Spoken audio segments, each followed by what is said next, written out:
Okay, here a video on a bunch of the settings in Inkstitch. So now we have here a fill object, and so we're just gonna go and fill this for a moment, and we'll go Inkstitch, params,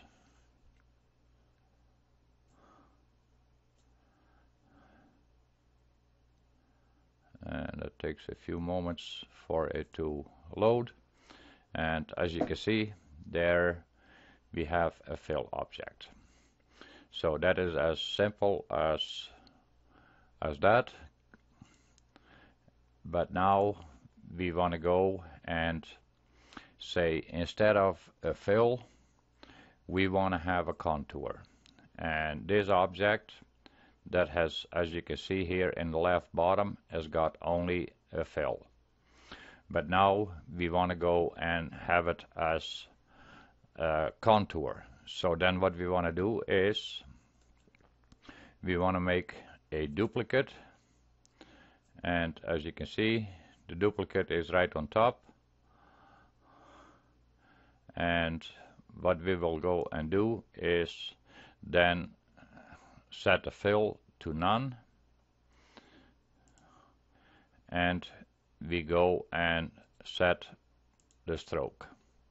And now there are different options on creating a contour. If we are keeping the solid line, then we will get automatically a zigzag.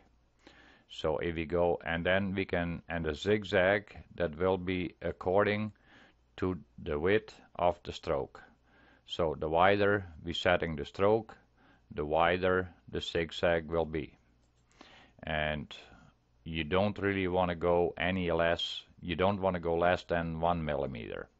So, and to set the width, you can right click on the number here in the left bottom, and then you get this pop up, and then you can set that to a certain width. And then you can go extension, Inkstitch, params, and there you can see we get a zigzag contour. So that is on a solid line. I gotta go cancel out of this one for now. So that is on a solid line. Then we have the option, and we go to, I'll just turn on a few. I made a few contours already. So, and this is the same contour. Let me go and delete this one for a moment, and this one, that is exactly the same contour with a solid line. And I'll go extension, Inkstitch, params, and apply and quit. And this one I will also go and run the extension for a moment. Then in the end we can see all exactly what is happening. Params,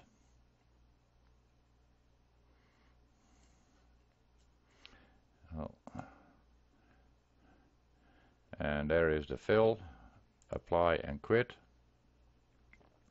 Okay, so now I made 4 copies of the initial contour. On this first one we can go, so then what I did is, instead of the solid line, we made it a dashed line. It doesn't really matter which dashes you're using, as long as it is a dashed line.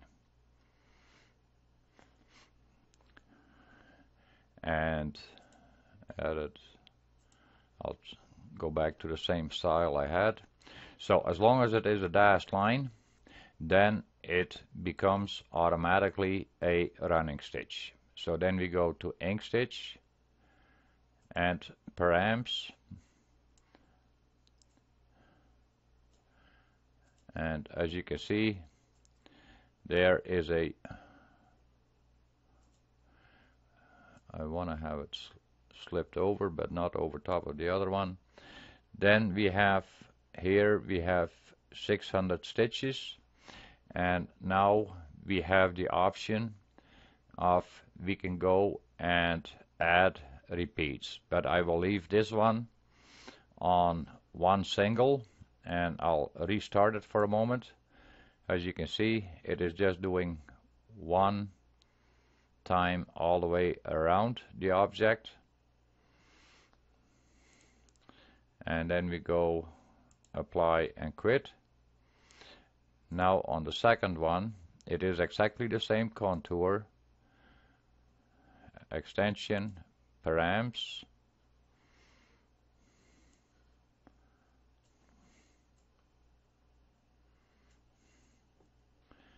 and there too we have the 600 stitches, but now what we're gonna do is we're gonna go and change the repeat, and we can go to 2. Oh, it's annoying, and I will go and restart it for a moment, and then we can see it will go all the way around, goes to the end, and then it stitches on its way back again. So I'll slow down for a moment here, restart. There you can see it goes around, and now it's getting close to the end, and now it stitches the path on its way back again. So it doesn't matter how many repeats you give it. If you give it 3 repeats, it will stitch this way back, and then it will go back the other way again. So it makes the full pattern all in one, and then goes back, and then goes back again. So we'll go and apply and quit that one.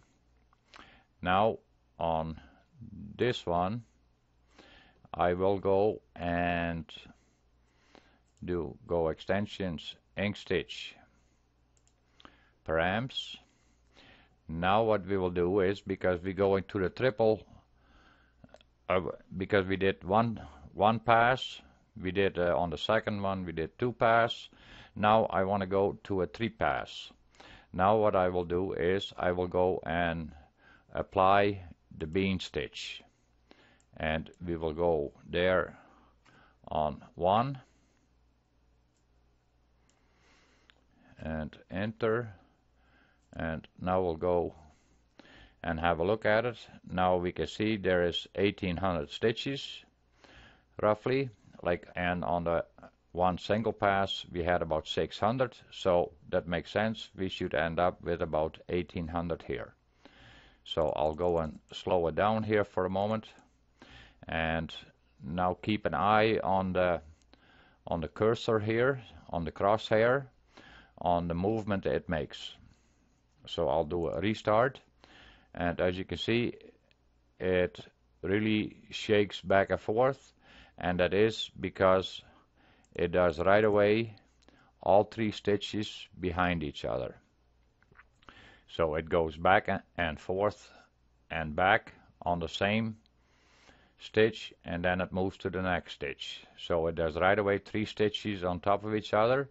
That way you get right away a finished contour, and that can be advantageous if your design is a little larger, and say accidentally your hoop would or your fabric would move a little bit on you, then you have less chance of making trouble that the contour is not lining up. So now I'll speed it up a little, so it makes right away a finished contour. And that is a triple stitch. So now we'll go and apply and quit. Now what I want to show you is I'll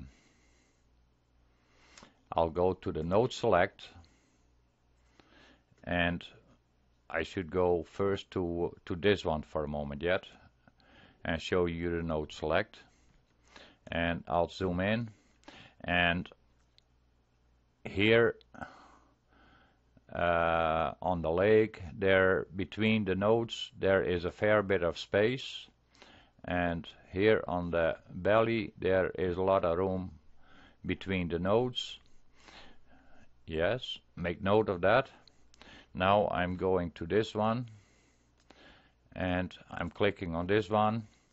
As you can see, I went and added in a bunch of nodes because we're gonna apply now a different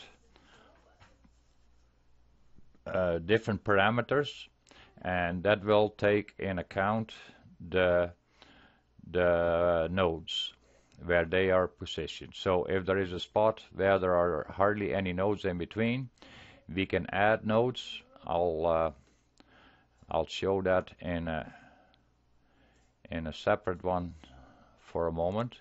I will go and draw a Bezier line,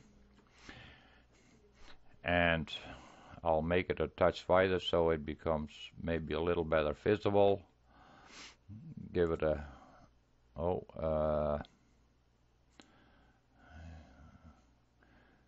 give it a different color, set stroke. Okay, now I will go and to the select, no, I still have to be in the node, but I will go and select this node, and with the shift key down I will select that node. Now I have both nodes selected, and now I like to add nodes in between. So then what I go and do is we can click here on the plus button, and now we get one node right in between the two. If we click it again, now you can see we're getting one more node between this node and that node and that one and that one. As we're clicking on it again, we will get another node in between each of the other ones, and we can add as many as we want, and we can also, oh, I should not have done that, edit, undo, edit, undo. Now we have it back. So, and if you want to go and take away some nodes, if you think there's too many, then what we can go and use here under path, and we can go and simplify. Then we take them all away, or we can go, here we go, edit, undo, simplify, select the line. Now I can also go and select a bunch of nodes, and I can go and delete them, and I can delete a bunch. So there's different ways on working with your nodes, but learn to work with them, because that is a big advantage for a lot of stuff, that you know how you can work with all your nodes. So now I'm gonna select it, and I'm gonna go and delete it, and now we're going back to this last one. So I have added some nodes in there, and now we are going to go and apply another param. Now we go to the params again, and now we go and select the manual stitch placement.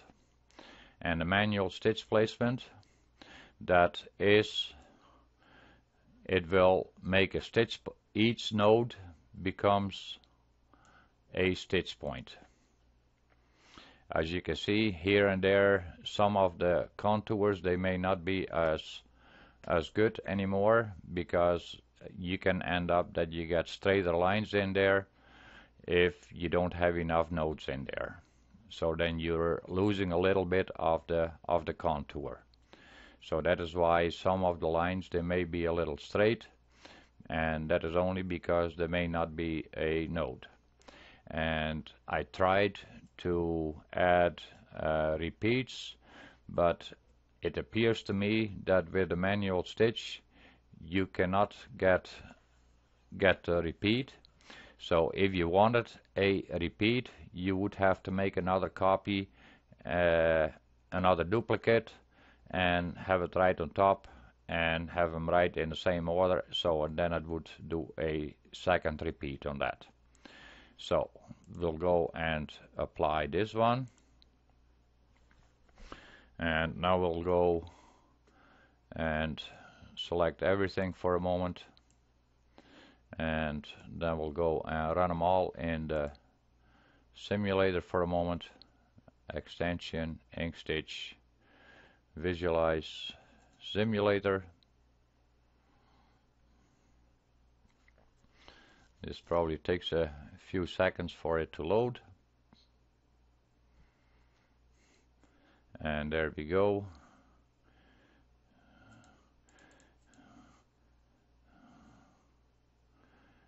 And then you can see that the mouse is behaving differently between different objects.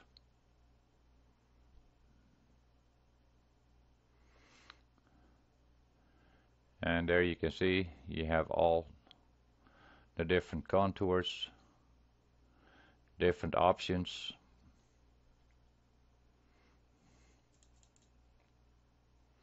And that should, I don't know how much it will show up in the realistic view.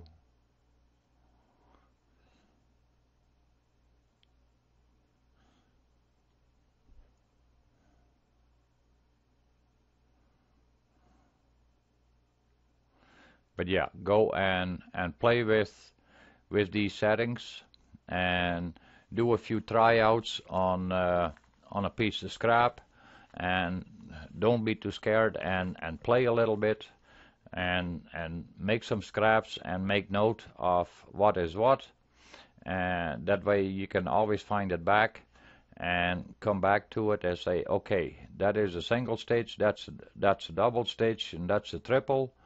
This works, this doesn't work, and just go and play with it. And yeah, that's all I can say for now, and have fun with it, and hopefully this will help you with some of your digitizing, and also with your single and your double and your triple. That can also make a big difference in creating certain designs, because that way, if you go with a double, you will always come back to your original point where you start, while with a triple you can move forward to the next part. So think about that, because that way to continue on a certain line, then yeah, that makes a difference. So you can combine a triple and a double in a design to go and move forward from one point to another point. So that takes a little bit of planning, but okay, I'll leave it at this and have fun.